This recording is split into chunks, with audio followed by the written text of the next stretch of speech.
All right, we're going to go through this pretty quickly.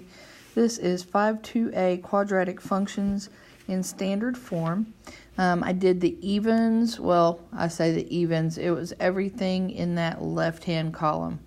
So it was 1, 3, 5, 7, 9, 11, 26, 28.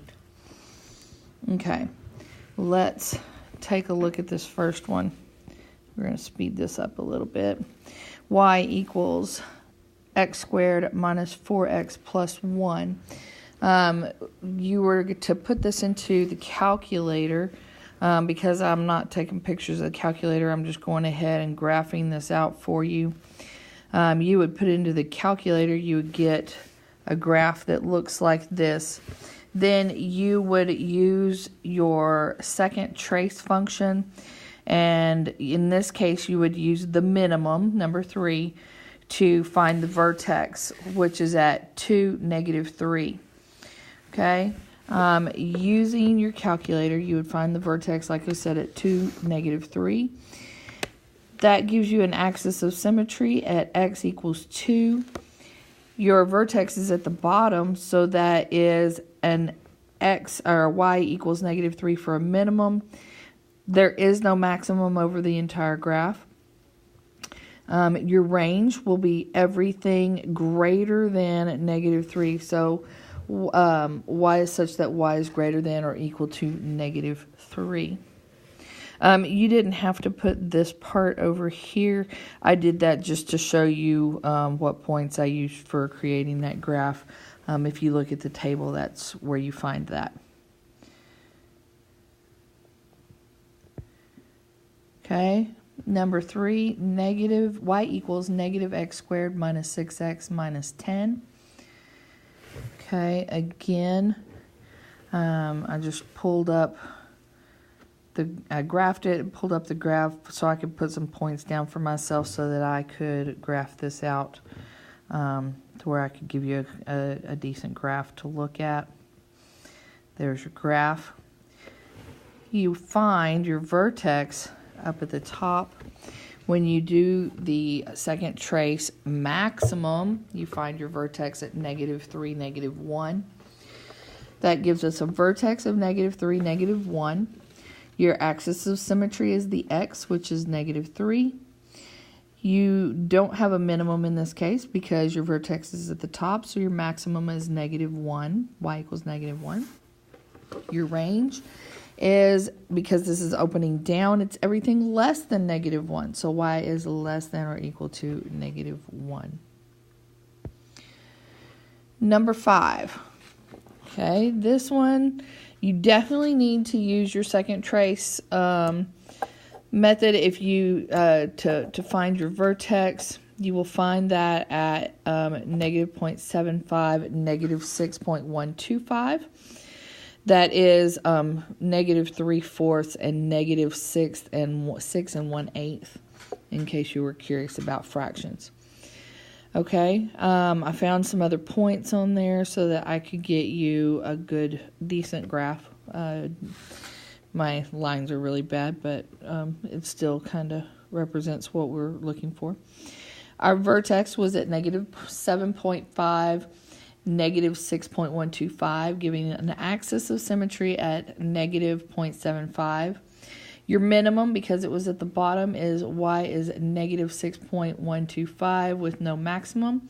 Your range was everything greater than -6.125. I wrote it here in interval form.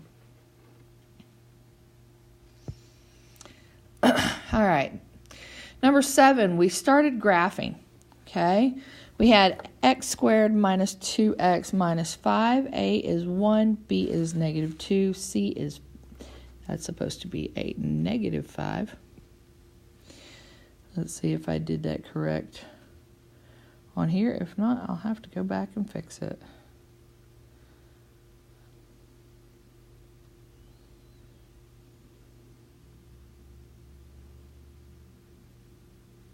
Okay.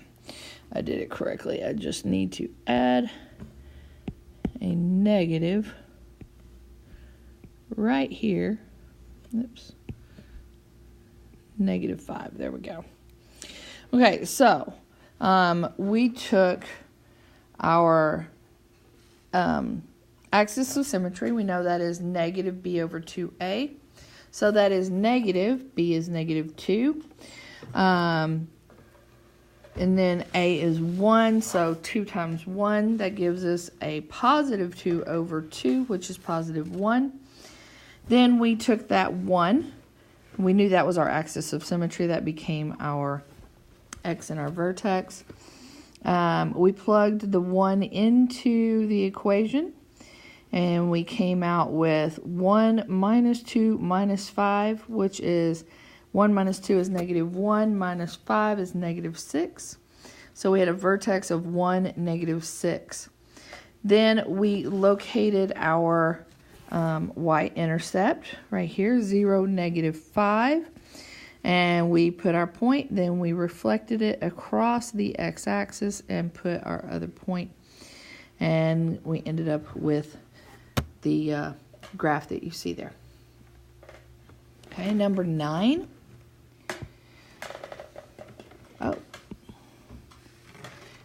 Number 9, we'll just go ahead and talk this one out. Again, A is 2, B is 4, C is negative 4. We had an axis of symmetry at negative 1. You see where I plugged our numbers in here. So we ended up with an axis of symmetry of negative 1, which is our x. We then took and inserted negative 1 into the equation. We had 2 times negative 1 squared is 1, so 2 times 1 is 2. 4 times negative 1 was the negative 4, so we ended up with 2 minus 4, or 2 minus 8, which gave us a negative 6.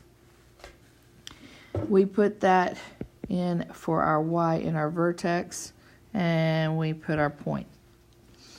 Okay, then we looked at our c, which is negative 4.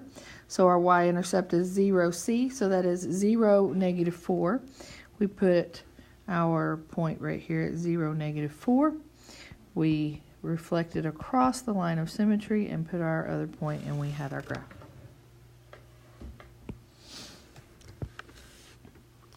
Number 11, y equals 3x squared minus 8x. Notice there is no c here, so that just becomes a 0. We input for our axis of symmetry. We end up with 8 over 6, or 4/3. That comes out to be 3 1/3 if you want to put it like that. Okay, we input that 4/3 into our original equation, and we end up with y equals negative 5 1/3. So we have a vertex point at 1 1/3, 5 or negative 5, excuse me. Negative 5 1/3. Okay. We put our vertex down here, as you can see. We did not have a C, so our y-intercept is at the origin. Reflected that across the line of axis, a line of symmetry, axis of symmetry, and got our second point, drew our line, our curve for our graph. All right, number 26. We are taking these equations from the vertex form to the standard form. Okay, we are going to start by squaring the binomial. Okay, here I'm going to go ahead and do it in distribution mode. Okay, I combine my like terms and I end up with y equals x squared plus 6x plus 4. That is the standard form of that vertex form equation. Then it says to find my y-intercept. I look at my c and I know that my y-intercept is at 0, 4. Last one, number 28. Again, starting with vertex form, and we will work through and square the binomial first. Okay,